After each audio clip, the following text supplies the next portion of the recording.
I'm back. Got a fucking whole ass shop here now. I haven't been on the tubes in a hot minute.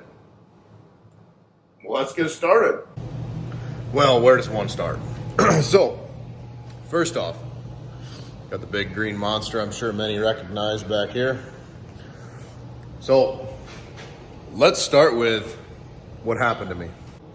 Why would one go from working on big, heavy cat equipment to working on cars?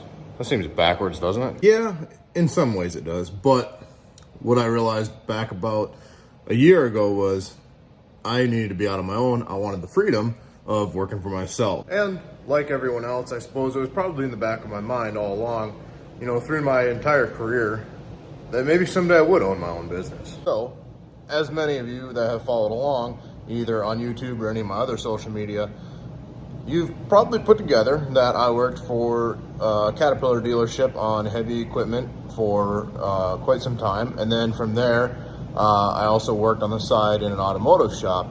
That takes us up to about May of 2021. At which point I decided, more or less, now or never. I wasn't really in a particular position or had a lot of time to plan or save or do any of the things one might think you might need to do in order to start a business. I just said, fuck it, let's go for it. I had about $2,000 or $3,000, and obviously my intention was to find a building as soon as possible, but without a ton of startup capital, I started out of my garage. I had a few small jobs right off the bat that I brought in. And then with that money, I started buying some essential shop tools and equipment. Within about 2 or 3 weeks from that point, during that time, I was making calls with everybody I could possibly think of or knew of that might have access to a building or know somebody who did. And that led me to actually getting an opportunity to share a building, kind of a dumpy building, but it had vehicle lifts, tire equipment, some other stuff that I needed. And I got into that actually rent-free. So it was a really good opportunity, and I took advantage of that. And I was in that building for 2 or 3 months. This is the front of the shop, storage racking. This is just engines and transmissions. All these vans are all medical transport taxi vans. The guy who also rents this building, he does this medical transport taxi service. Before we go inside, the plan is to hang a banner out here on the side of the building. This is a lot of junk back here. We go through a lot of tires on the taxi vans, so that's kind of what's going on back here. And then he just has some of his stuff back here. A pretty big open lot, a couple acres here. So, come inside. This is where any customers would come in. I kind of have some office space back here in front of this window. Underneath here, parts drop table. This office is actually used for the taxi drivers and all that stuff. Kind of get an idea of what the space looks like. We have obviously the tire balancer and the tire changer. Air compressor, big air compressor back in that corner. Obviously we have a welder, transmission jack, an engine sitting back there, torch. This is my box for here at the shop I have set up.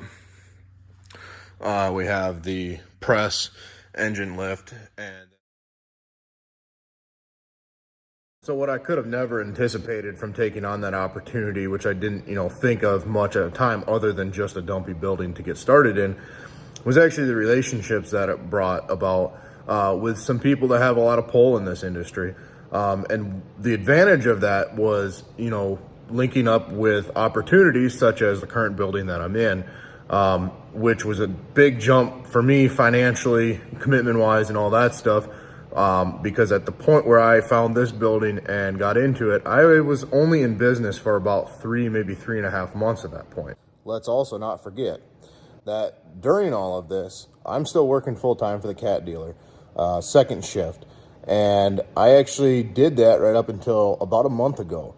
So for the first 8 or 9 months of business, I was working full-time as well as putting in even more hours than my full-time hours, getting my own business started and operating it. So to rewind just a little bit from today, back to about August, I signed the lease for this building, made the jump, moved in here. Obviously I had to replace the lifts, the tire equipment, all the equipment that I was able to use in the first building that I had the opportunity of using more or less for free. And so not only am I now signing a lease that I'm committed to financially, but also I have to be able to buy all of this equipment and some of the more expensive equipment required to run an automotive shop. One might wonder, well, how did you afford all this? Or, did you go get an SBA loan, or, what's the financial story, so to speak? Well, I didn't.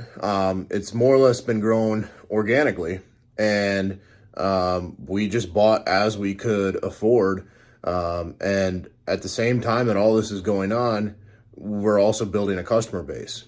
So I guess it'd be an understatement to say this is all a very stressful process, but I wanted to do it this way, keeping my full-time job and growing as, the customers were there, because I didn't want to get into a situation that I didn't know anything about, with big debts and, not necessarily having a customer base. I wasn't buying a business, I was building it all from the ground up. And so this was the best way to do it without drawing income off the business and making sure that we get fully set up before I came in here and became a liability in a sense, in a financial sense, of the business. I would have to credit when I started the business, I guess, for the rapid growth and I guess so-called quick financial success. I mean, we're definitely not successful, but to get to where we are now so quickly, to when we started the company, because we started like June 1st, that's when the official start date of the company was, that's when it was filed. And that's right about when AC season starts. And it was one of the first pieces of equipment I bought was an AC machine, because AC is super lucrative and, it's simple work. So I started doing that right off the bat and made a ton of money up front. I mean, for a startup business in the first 3 months of being in business. And so that really helped us move forward quickly, but by no means did we have, a customer base to speak of, before we signed a lease and moved into this current building. That definitely makes for a stressful situation when you're 3 months into business, really don't have much of a customer base, and you sign a lease committing to, overall, not just rent, I mean, everything that goes into having a building of your own. Keeping the doors open, utilities, electric, all of that stuff. You go from basically $500 a month or whatever in overhead, to, multi-thousands,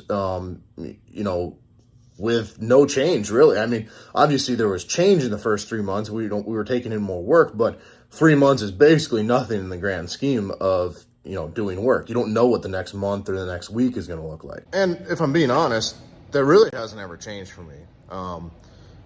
This thought in the back of my head, like, what's next week gonna look like? We're 8 or 9 months into the business here, and I still catch myself thinking that, like, what's next week gonna look like? Or we only have a few small things scheduled. But what I have started to realize over time is, like, no matter how often I think that, there's always new customers. They keep coming back. We've got, customers that are just full-time, bring everything into us.